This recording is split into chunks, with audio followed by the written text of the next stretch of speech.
കത്തുന്ന കണ്ണുകളോടെ അവൾ തുടർന്നു എന്ന് പറഞ്ഞ് ആരംഭിക്കുന്ന ഒരു ഖണ്ഡികയാണ്. അത് കഴിഞ്ഞിട്ട് അതിലെ ഒരു വരി, നിന്റെ മുന്നോട്ടുള്ള ജീവിതയാത്രയിൽ നിന്നെ കാത്തിരിക്കുന്ന കൽപ്പനകളുടെയും നിർദ്ദേശങ്ങളുടെയും ഭാണ്ഡക്കെട്ടുകളുടെ ഭാരത്താൽ നീ തളരുമ്പോൾ, താങ്ങാൻ ആളില്ലാതെ കിതയ്ക്കുമ്പോൾ നീ ഓർക്കണം, നിന്നെ താങ്ങേണ്ടവൻ നിനക്ക് അന്യനാണ് എന്ന്. വിഷമം വരുന്നുണ്ടോ അത് കേൾക്കുമ്പോൾ? ഒരു പക്ഷേ നിരാശയായിരിക്കണം അവിടെ ആ വരി വായിക്കുമ്പോൾ നമുക്ക് തോന്നുക, അല്ലേ? അത്രയും അധികം ഭാരങ്ങൾ ദുഃഖങ്ങളൊക്കെ ജീവിതത്തിൽ വരുമ്പോൾ നിന്നെ താങ്ങേണ്ടവൻ നിനക്ക് അന്യനാണെന്ന് നീ ഓർക്കണം എന്നുള്ളതാണ് ആ വരിയിൽ പറയുന്നത്. അത് പലപ്പോഴും ജീവിതത്തിൽ സംഘർഷങ്ങളിലൂടെ കടന്നു പോകുമ്പോൾ മനുഷ്യൻ തിരിച്ചറിയുന്ന ഒരു വലിയ സത്യമാണ്. നമ്മളെപ്പോഴും അങ്ങോട്ട് എന്തെങ്കിലും സഹായം ചെയ്യുന്ന ആളുകൾ തന്നെ ആകണം ഇങ്ങോട്ട് മറുസഹായം ചെയ്യേണ്ടത് എന്ന് നമ്മൾ വാശി പിടിക്കുമ്പോൾ ഉണ്ടാകുന്ന ഒരു സംഘർഷമാണ് അതെപ്പോഴും. അങ്ങോട്ട് സ്നേഹം കൊടുക്കുമ്പോൾ അതേ സ്നേഹം ഇങ്ങോട്ട് തത്തുല്യമായി ലഭിക്കണം എന്ന് മനുഷ്യ മനസ്സ് വാശി പിടിക്കുമ്പോൾ ഉണ്ടാകുന്ന ഒരു സംഘർഷമാണ്. ആ സംഘർഷത്തിനുള്ള ഒരു ഉത്തരമാണ് ആ വരിയിൽ സുന്ദരി തന്നിരിക്കുന്നത്. അത് ഹിഡംബിയുടെ തന്നെ കഥയിൽ ഒരു ഉപകഥയായിട്ട് വരുന്ന മറ്റൊരു ഇതുപോലത്തെ ഒരു വ്യാഖ്യാനമുണ്ട്. അതിനെക്കുറിച്ച് പുസ്തകത്തിൽ എഴുതിയിട്ടുണ്ടോ എന്ന് എനിക്കറിയില്ല. ഛായാമുഖി എന്നുള്ള ഒരു ഉപകഥ, അല്ലേ? ഛായാമുഖിയെക്കുറിച്ച് നിങ്ങളെല്ലാവരും കേട്ടിട്ടുണ്ടായിരിക്കും.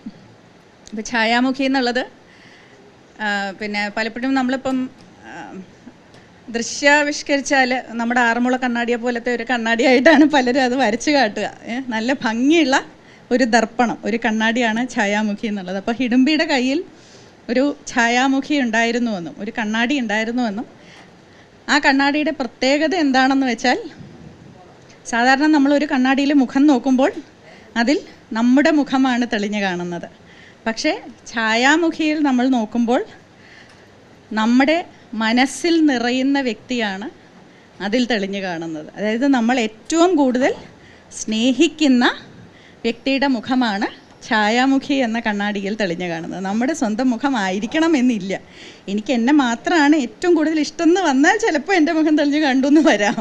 അല്ലെങ്കിൽ ഞാൻ ഏറ്റവും കൂടുതൽ സ്നേഹിക്കുന്ന വ്യക്തി ആരാണ് ആ വ്യക്തിയുടെ മുഖമാണ് ഛായാമുഖിയിൽ തെളിഞ്ഞു കാണുക. നല്ല രസമായിരിക്കില്ലേ അങ്ങനെ ഒരു കണ്ണാടി നമ്മുടെ കയ്യിൽ കിട്ടിയാലല്ലേ? എല്ലാവരുടെയും തനി നിറം അപ്പം നമുക്ക് കണ്ടെത്താൻ പറ്റും, അല്ലേ? അപ്പോൾ എന്തായാലും ഈ ഛായാമുഖി ഹിഡംബി എടുത്ത് നോക്കിയപ്പോൾ ആരുടെ മുഖമാണ് തെളിഞ്ഞത്? ഭീമസേനൻ്റെ മുഖമാണ്, ഭീമൻ്റെ മുഖമാണ് തെളിഞ്ഞത്. അതിനുശേഷം ആ കണ്ണാടി ഭീമന് കൈമാറി എന്നാണ് പറയപ്പെടുന്നത്. അപ്പോൾ ഹിഡംബി പ്രതീക്ഷിച്ചത് ആദ്യം ഭീമൻ അതെടുത്ത് നോക്കുമ്പോൾ അതിൽ ഹിഡംബിയുടെ മുഖം തെളിയും എന്നായിരുന്നു. പക്ഷേ ഭീമൻ അതിലേക്ക് എത്തി നോക്കിയപ്പോൾ അതിൽ പാഞ്ചാലിയുടെ മുഖമാണ് തെളിഞ്ഞത്.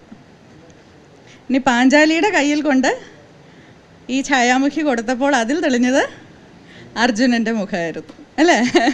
അപ്പം അങ്ങനെ ഇത് മഹാഭാരതത്തിൽ ഉണ്ടെന്ന് ഇല്ലെന്നുള്ള ഒരു വിവാദമുണ്ട്. പക്ഷേ എന്തായാലും ആ ഒരു സങ്കല്പം എന്നുള്ളത്, ആ കഥ എന്നുള്ളത് വളരെ അന്വർത്ഥമാക്കുന്ന തരത്തിലുള്ള അനുഭവങ്ങൾ നമുക്കെല്ലാവർക്കും നമ്മുടെ ജീവിതത്തിലുടനീളം ഉണ്ടാകും, അല്ലേ? ആ ഒരു മനുഷ്യബന്ധങ്ങളുടെ വാഴ്ചയും വീഴ്ചയുമാണ് യഥാർത്ഥത്തിൽ ഛായാമുഖിയിലൂടെ പറഞ്ഞു കാണിക്കുന്നത്.